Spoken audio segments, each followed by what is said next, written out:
Ik ben voornamelijk in de cités opgegroeid. Maar ik heb me altijd wel creatief proberen bezig te houden, om niet hetzelfde te doen. Bezig met muziek.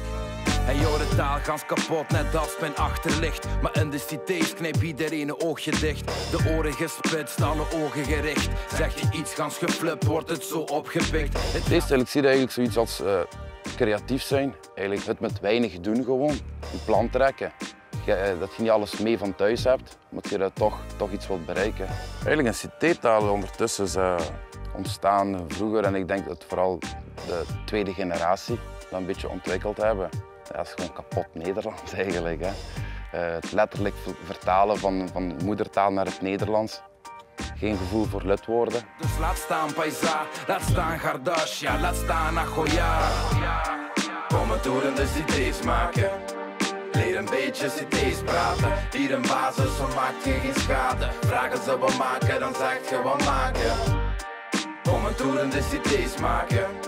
Leer een beetje cités praten. Hier een basis, zo maakt je geen schade. Vragen ze wat maken, dan zegt je wat maken. Ja, wat maken is eigenlijk ook het letterlijk vertaald van kephai.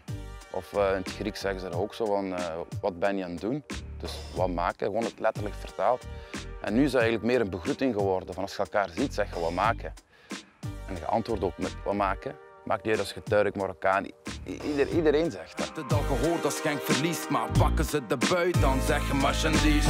Op vrijdagavond worden stokken gebakken. De geur van lamsvlees blijft goed in de kleren plakken. Parfum in de auto, stijl boven alles. Zat lappen, tappen en breken de ballen.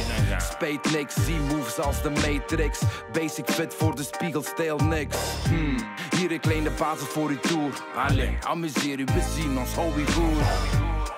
Kom een tour in de cités maken. Leer een beetje cités praten. Hier een basis, zo maak je geen schade. Vragen ze wat maken, dan zeg je wat maken. Ik denk, de mijnen staan een beetje symbool voor de enigste link nog met onze roots. Omwille van de mijnen leven wij hier. Als het niet voor de mijnen was, waren we hier ook niet. Don Luca, passie voor taal.